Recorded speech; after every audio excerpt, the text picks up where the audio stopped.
Room 214 checked in at 11:52 p.m. on a Tuesday. I know that doesn't sound like anything. Rooms check in, that's what they do. But room 214 has checked in at 11:52 p.m. on October 9th every year for 27 years. Same name, same room, same time. Cash rate, one night. The guest has been dead for 26 of them. I need to back up.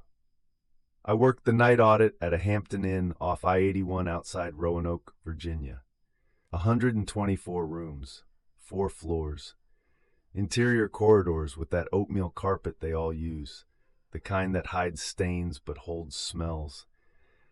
LED sconce lights on motion sensors so the hallways go dark between guests and light up when you walk them, which sounds efficient until you're doing a floor check at 2 a.m.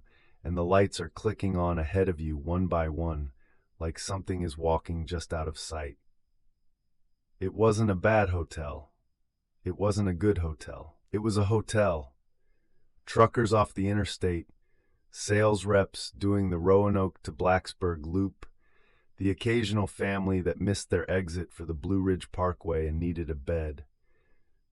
The lobby had a breakfast bar that smelled like powdered eggs and burned waffles from 5:30 to 9, and then the timer shut off and it just smelled like cleaning solution and carpet until morning. I took the night audit because I was good with numbers. 11 years. I'd started as a housekeeper at a Motel 6 in Salem when I was 20. That was grunt work, stripping beds and scrubbing toilets for minimum wage and tips that never came. Moved to front desk when the Hampton Inn opened on the new exit. They needed someone who could run the Fosse PMS without calling the help desk every shift, and I could. The property management system, that's the brain of the hotel. Every reservation, every folio, every room status, every key card, every charge, every note. If it happened in the hotel, it happened in the PMS first. The night audit is the loneliest shift in hospitality. You come in at 11, the evening desk agent gives you the handoff. Who's still expected? Who's a no-show? Any noise complaints? Any maintenance flags? Then they leave, and it's you. Just you and the PMS and 124 rooms full of people you'll never see because they're asleep and you're awake. And the lobby is so quiet you can hear the ice machine on the second floor cycling from behind the front desk. The audit itself is math. You pull the day's transactions. You reconcile every folio, room charges, restaurant charges if the hotel has one, minibar, pay-per-view, incidentals. You run the credit card batch. You verify the occupancy count against the room status report. The numbers have to balance by 5 a.m. when the morning shift pulls the arrivals report. If they don't balance, you find out why. That's the job. I liked it. I liked that the numbers always had an answer. I liked that the lobby went silent at midnight and stayed silent until the breakfast bar kicked on. I liked that nobody bothered me. I liked it until the numbers stopped having answers. It was October 6th, 2024. A Sunday night. I was running the weekly walk-in report. That's a list of guests who showed up without a reservation. Walk-ins are cash flow. The revenue manager doesn't forecast, so they want a weekly count. I was scrolling through the log and I saw it. October 9th, 2023. Room 214, Robert Calloway. Walk-in, cash. Checked in 11:52 p.m., checked out 6 a.m. I didn't remember checking him in. That happens. You process 20-30 walk-ins a week during busy season, and they blur together. But October isn't busy season on I-81. October is the dead stretch between the Leaf Peepers and the Virginia Tech home games. I would have remembered a walk-in at 11:52 p.m. on a slow Tuesday in October. I would have remembered because there's nothing else to remember. I went back another year. October 9th, 2022. Room 214, Robert Calloway, walk-in, cash, 11:52 p.m., 6 a.m. I went back again, 2021, same entry, 2020, same, 2019, 2018, 2017. I kept scrolling. The PMS digital records go back to 2008 when the property switched from paper ledgers. Every single year. October 9th, room 214, Robert Calloway, walk-in, cash, 11:52 p.m. in, 6 a.m. out. 16 consecutive years in the digital system. The check-in was always processed under my login, every year. My credentials, my station. I asked Linda on the morning shift if she'd ever heard of a guest named Calloway, regular, room 214. She said no. I asked Terrence, the evening desk agent. No. I asked Diane, the housekeeping supervisor. She'd been at the property since the grand opening in 2004. She said the name didn't ring a bell. Nobody remembered Robert Calloway. So I pulled the security camera archive. We keep 12 months of footage on the NVR before it writes over. I pulled October 9th, 2023. Camera 1, the lobby. I scrubbed to 11:50 p.m. The lobby was empty. The front desk was empty. At 11:52 p.m., I should have been standing behind the counter processing a walk-in guest. But at 11:52 p.m. on October 9th, 2023, according to camera 1, there was nobody at the desk. I wasn't there. Nobody was there.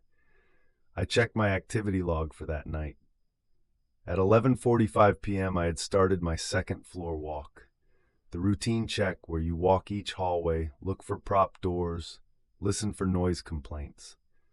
The log showed me swiping my master key on the second floor stairwell door at 11:46 p.m. I was on the second floor at 11:52. Not behind the desk, but the PMS said I checked in Robert Calloway at 11:52 p.m. from my front desk terminal, my login, my station.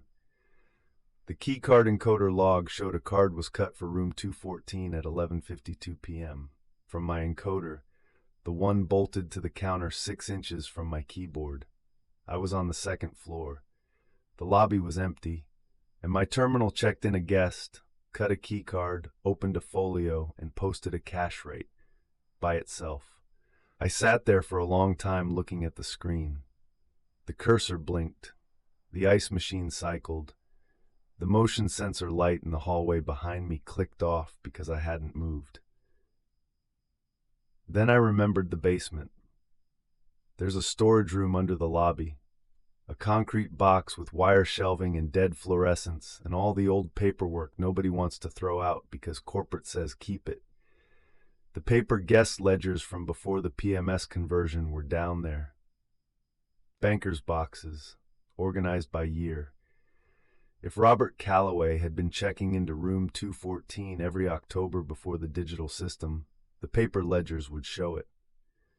I got the basement key from the lockbox behind the desk. I told myself I was just checking, just satisfying a curiosity. The numbers in the PMS had a glitch, that's all.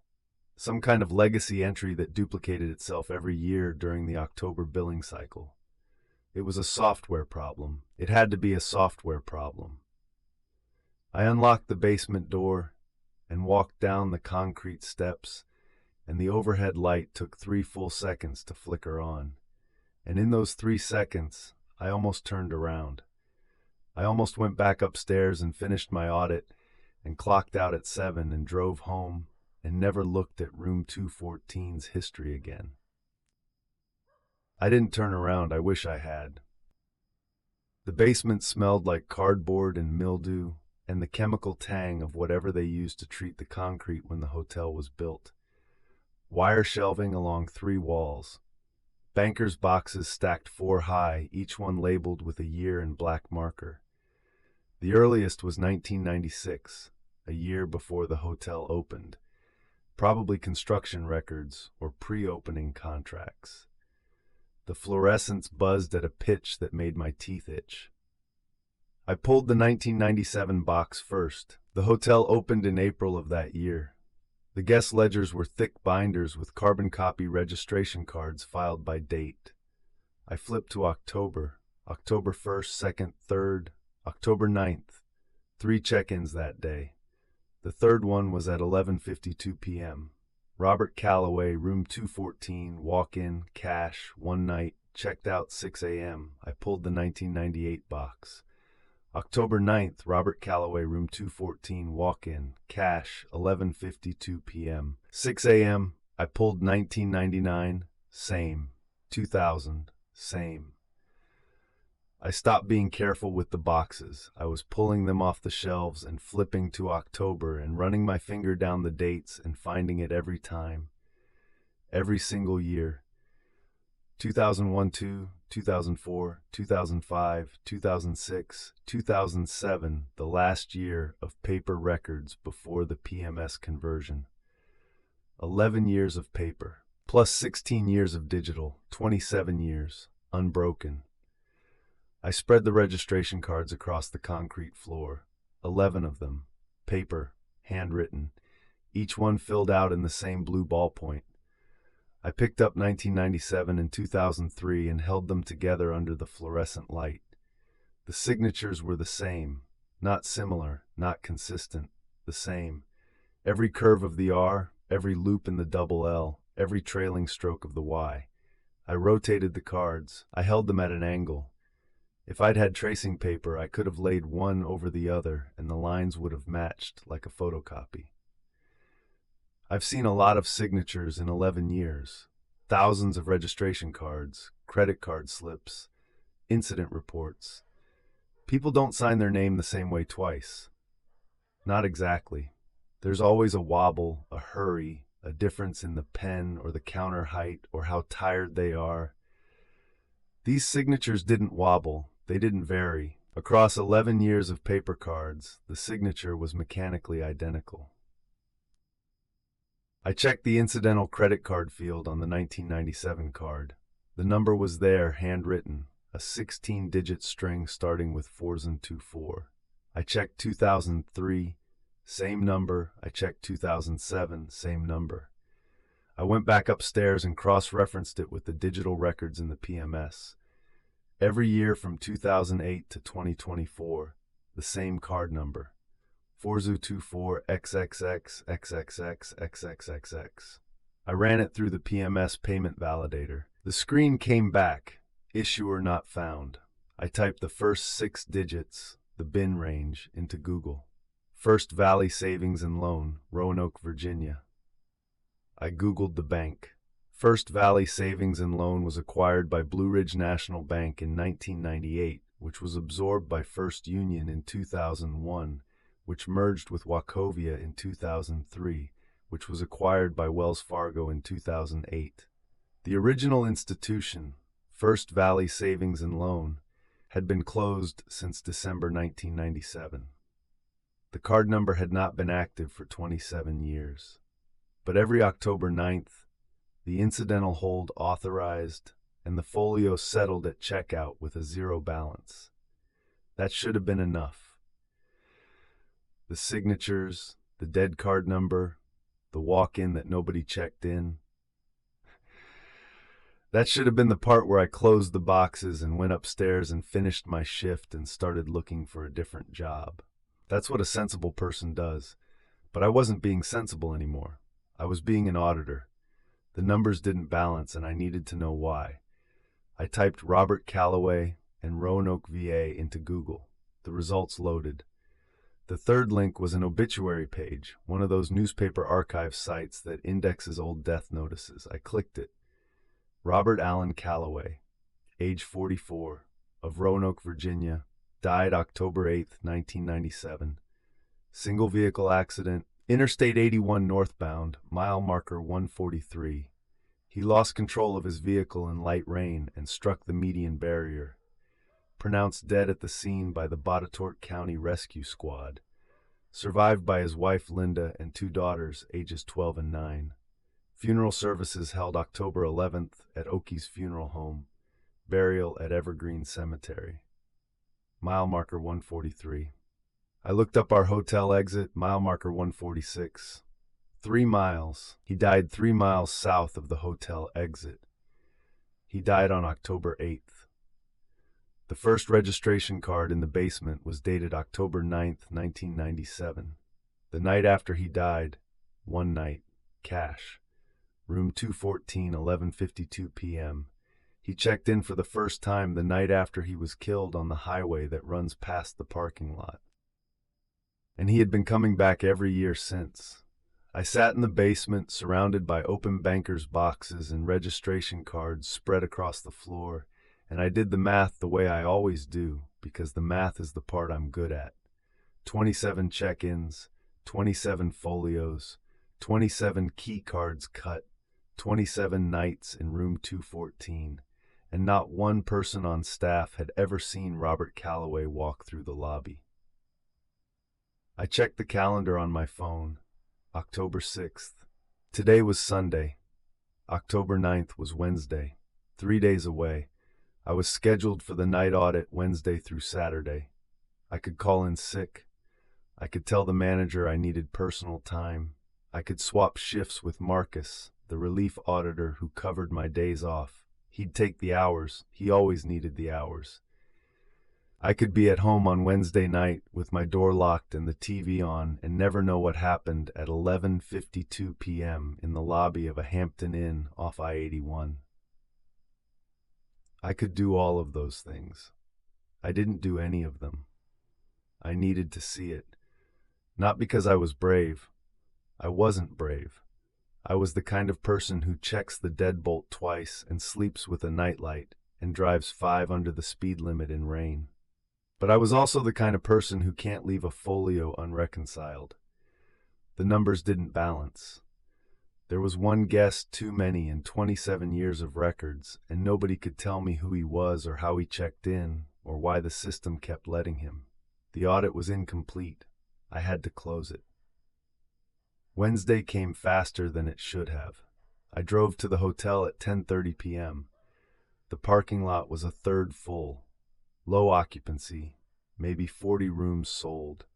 The dead stretch before the Virginia Tech homecoming traffic filled the corridor. The south side pole light was flickering the way it had been since August, throwing a strobe across the empty spaces near the dumpster enclosure.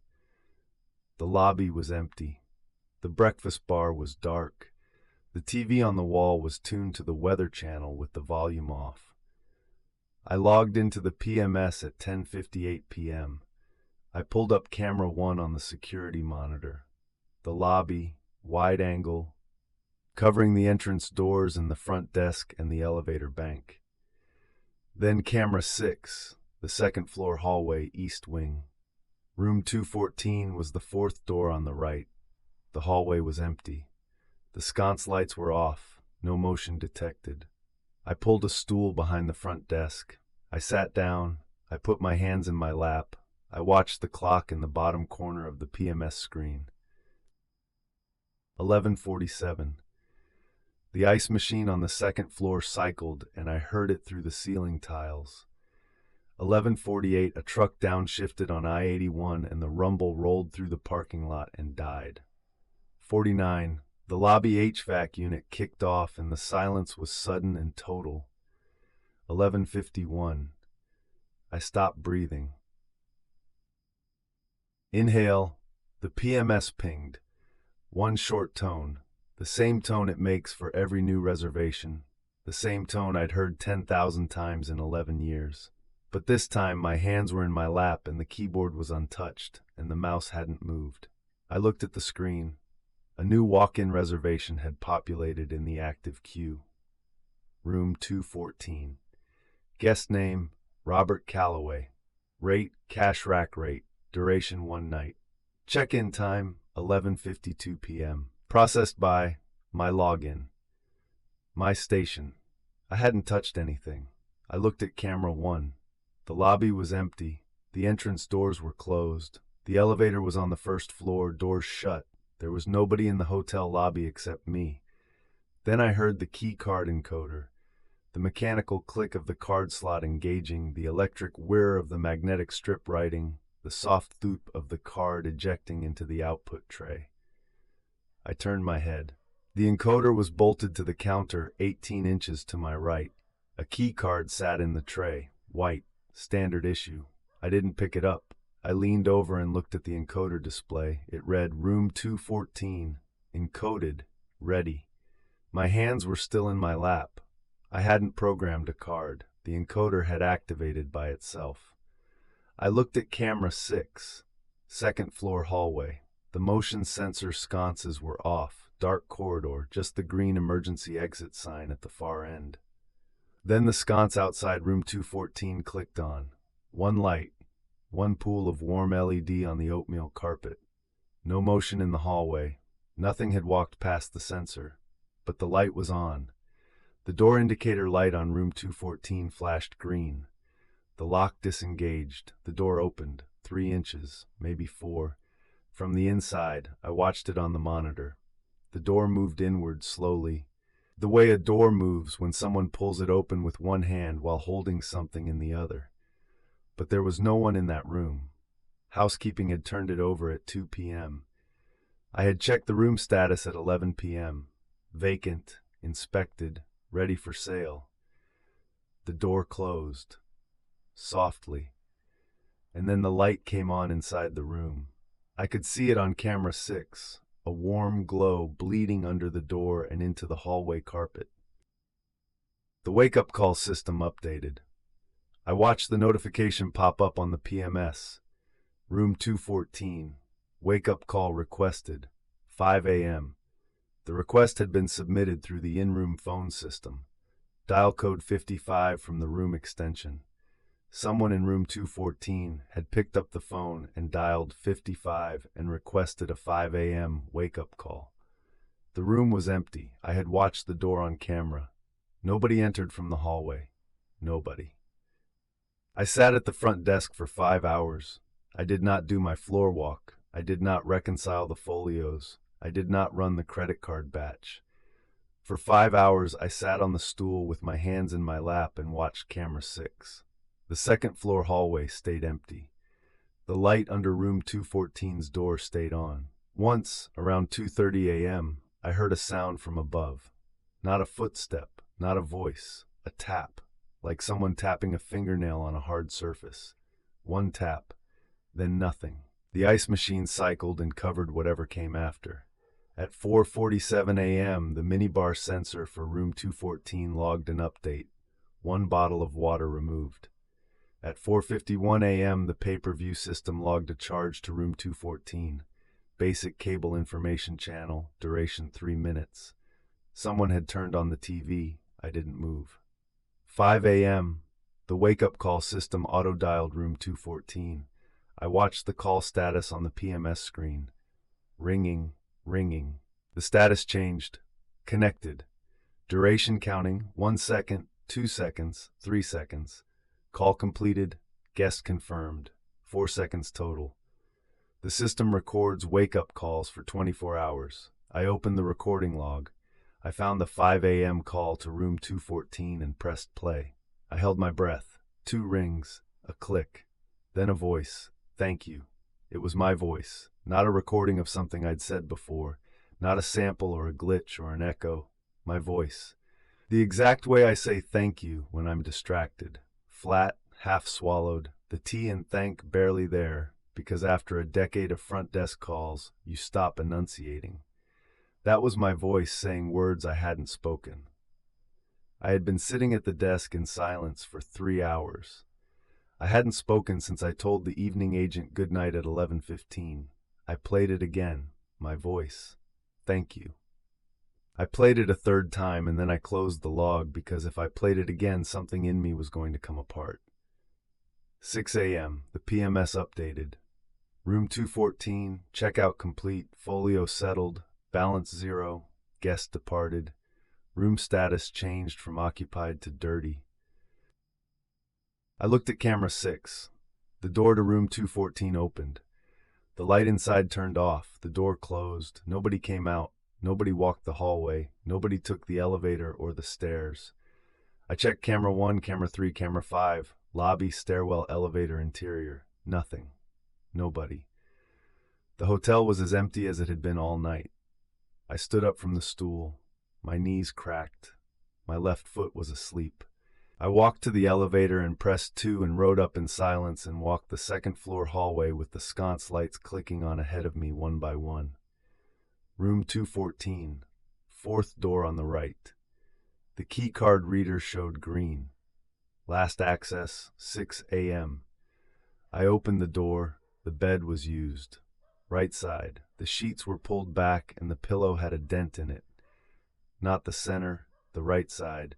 The way someone sleeps when they're used to sharing a bed and still keep to their half even when the other half is empty. One towel on the bathroom rack, damp. The sink was wet. The soap wrapper was in the trash. A glass on the nightstand with a half-inch of water in it. The TV remote was on the nightstand. I touched it. It was warm. A $20 bill was folded in half next to the telephone. The same tip amount that housekeeping finds in room 214 every October 10th. I know because I checked. I pulled the housekeeping tip logs for the last 5 years. $20. Every time. And on the desk, next to the leather portfolio with the room service menu nobody reads, a registration card, white cardstock, printed from the front desk printer. I checked my station's print queue log on my phone. The card was printed at 11:52 p.m. from my printer, my station, while my hands were in my lap and the lobby was empty and nobody stood at the front desk. I picked up the card. The fields were filled in. Name Robert Calloway, room 214, rate cash, date October 9th, 2024. And at the bottom in the signature line, the signature, the same one, the same loops, the same pressure, the same angle of the pen. I'd seen this signature on 11 paper cards and 16 digital records. 27 years, the same hand. The hand of a man who died 3 miles south of this exit on a wet October highway in 1997. I put the card down. I left the room. I left the 20. I went downstairs and I clocked out and I walked to my car and I sat in the parking lot and the hotel looked completely normal from the outside. 4 floors, oatmeal curtains, the Hampton Inn sign glowing blue and white, a building where normal people sleep and nothing is wrong, and the numbers always balance. I put in my 2 weeks in November, took a job doing accounts receivable at a plumbing supply company in Salem. Normal hours, normal numbers, numbers that stay where you put them. But every October 9th at 11:52 p.m. I'm awake. I don't set an alarm. I don't need to. My body knows what time it is, the way the PMS knows what time to post the wake-up call. Last October, a year after I quit, my phone buzzed at 11:52 p.m. Unknown number, text message, 6 words, same room please, thank you. I blocked the number. This October it came from a different number. Same message. Same time, 11:52 p.m. I blocked that one too. But I noticed something I hadn't noticed the year before. The area code. It was 540. Roanoke, Virginia. The waitress pours me more coffee. She asks which hotel. I open my mouth to say the name. I worked there for 11 years. I know the name the way I know my own social security number, and nothing comes out. Not the name, not the brand, not the exit number. 11 years, and I can't remember the name of the hotel. I look out the Waffle House window at the parking lot. There's a car in the back row that wasn't there when I sat down. Engine running, headlights off. I can see the exhaust in the cold air, just barely, a thin line of white against the dark. The clock behind the counter says 11:51. The waitress says something, but I'm not listening. I'm watching the clock.